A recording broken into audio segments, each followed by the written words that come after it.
Tyrone Biggums, a highly educated man. Tyrone Biggums, y'all know him, claims he went to college, says he was top of his class. Graduated magna cum laude. Not this nigga again, he'd yell. Voice raspy from too much yelling and not enough water. Truth was, Tyrone's education came from the streets. His classroom was the alley behind the liquor store. This is where he would blow the Mexicans for pinto beans and roach clips. His textbook was the discarded newspaper with a half-eaten sandwich on top. And a crack pipe bitch. But hey, knowledge is knowledge, right? And Tyrone, he was a fast learner. Especially when it came to surviving with no money. That wouldn't be the first time he sucked a fat one for crack, and it wouldn't be the last. He knew every dumpster worth diving in, could spot a dropped nickel from a block away. And his begging game? Masterful. To be or not to be ho. Come on, man, just $1? Gotta get my medicine, he'd plead, eyes wide and watery. Worked every time. One day, Tyrone found himself in a part of town even he usually avoided. Rundown buildings, fences topped with barbed wire. Place looked deserted. Except for one building with a faded sign that read, NASA Surplus, authorized personnel only. Now, Tyrone wasn't one to let a little thing like a locked gate stop him. He squeezed through a hole in the fence, ignoring the rusty metal scraping his skin. NASA, he mumbled. They got good stuff in there. Government stuff. Pharmaceutical crack. The best of the best biatch. The back door was unlocked. Tyrone stepped inside, heart pounding with a mix of excitement and fear and, of course, the smell of piss. Place was dusty. Cobwebs everywhere, old NASA condoms on the floor. Damn, these nerds be getting down. Old computers stacked in a corner, wires spilling out like guts. This shit ain't worth nothing. Damn. And in the middle of the room, on a pedestal, sat a glass case. Oh shit, nigga. This the master rock. Inside the case, nestled in velvet, was a rock. It wasn't just any rock, though. This one had a story, a history that spanned millions of miles and countless years. This was a piece of the moon, a fragment of another world, and I got to smoke the motherfuck out this space crack. This one was gray, pitted, and oddly light. It felt almost otherworldly, as if it didn't belong on Earth. A small plaque read, Lunar Sample, Apollo 11. A moon rock? A tangible piece of human exploration and ambition? Or a out-of-this-world chance to smoke crack like aliens? I'm king of crack. Bitches. Tyrone stared at it, mesmerized. He couldn't believe he was holding something that had once been on the moon. And when he smoked, it glowed red and didn't get smaller. It's space crack, nigga. He'd heard stories about space crack, legends that spoke of their mysterious properties and the secrets they held. One hit makes you as smart as Edward Snowden and as smooth as Samuel L. Jackson. Said they had special powers. Powers that could change the course of one's destiny. Powers, huh? Tyrone whispered to himself. Could it be true? Could this rock really possess such abilities? Stand back, bitch, and give me a lighter. He looked around, then smashed the case with a brick he found on the floor. The sound of shattering glass echoed in the room. The moon rock tumbled out, landing in his grubby hand. It felt heavier now, as if it knew it was free. It felt warm, pulsating with a faint energy, a strange sensation that made his skin tingle. Ain't no way I can keister this rock for later. Suddenly, Tyrone felt a jolt. It was like a surge of power coursing through his veins, like static electricity, but running through his whole body. It was both exhilarating and terrifying, like first time he sucked dick for those 12 dudes. Thrilling, but scary as hell, yo, big mandingo motherfuckers too, not no little Asian guys. He stumbled back, bumping into a shelf. The room seemed to spin around him. Chemicals spilled, mixing together on the floor, releasing a plume of purple smoke. The air grew thick and acrid. He thought, what the fuck does acrid mean?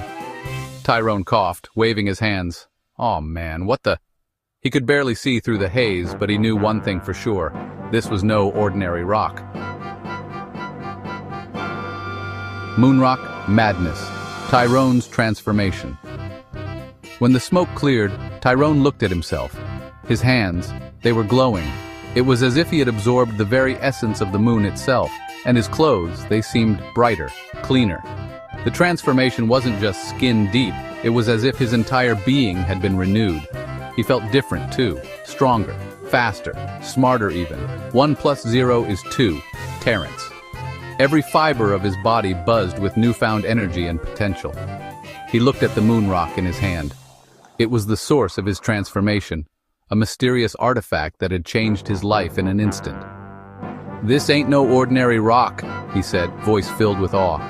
The rock pulsed with a soft, otherworldly light, almost as if it were a vibrator. He ran outside, feeling lighter than he had in years. The ground seemed to barely touch his feet as he moved with incredible speed, like a motherfucking cheetah. Meow. He jumped, soaring over the fence like an Olympic hurdler. The world around him seemed to slow down as he moved with effortless grace. But in reality, he didn't go anywhere. He was cracked out of the floor of the men's room at the bus station. Crack is a hell of a drug, kids. Tyrone laughed, a wild, joyous sound. It was a laugh of pure exhilaration, of newfound freedom and power. He was a new man, a better man, a man with the power of the crack in his pocket. The possibilities seemed endless. He raced back to his neighborhood, the moon rock warm against his chest. He could feel its energy coursing through him, guiding him. He had a story to tell, a story of transformation, of crack smoke, and of the incredible power he now possessed. He had a secret to share, a secret that could change the lives of those around him, just as it had changed his own. He had something that would change everything. The future was bright, and Tyrone was ready to embrace it with open arms. Crackhead king of the cosmos. Word spread like wildfire through the bustling streets and narrow alleyways. Tyrone, the man who always begged for $1 for some medicine, was suddenly flush with, well, not cash, but something far more valuable. Space crack, you jealous motherfuckers. He had something better, something that defied logic and reason. He had the crack rock. This wasn't just any rock, it was a piece of the cosmos, a fragment of the universe itself. And the moon rock, it gave him favors. Need a lighter? No problem. Tyrone could make a twig burst into flame with a snap of his fingers.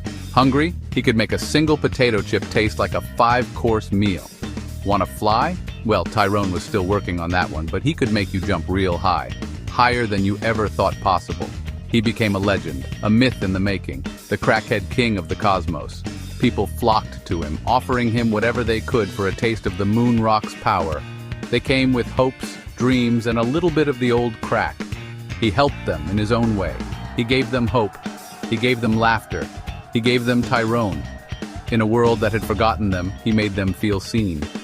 And so, the legend of Tyrone, the crackhead king of the cosmos, lived on, growing with each passing day. Evading the feds and reaching for the stars. Of course, all this attention attracted the wrong kind of crowd too. The government men in their black suits and sunglasses showed up, demanding the moon rock back. But Tyrone wasn't giving it up that easily. He ran, faster than they could chase. He ran and smoked like the wind, the fastest crack smoking nigga in all the Bronx. He jumped, higher than they could reach. "You can't catch the smoke, nigga," he yelled, laughing as he disappeared into the night with a bicycle he just stole, the moon rock's glow lighting his way. Tyrone was on a mission now, a crack mission. He was going to show the world what a highly educated crackhead could do with a little help from outer space. Look out right now and see him in the skies.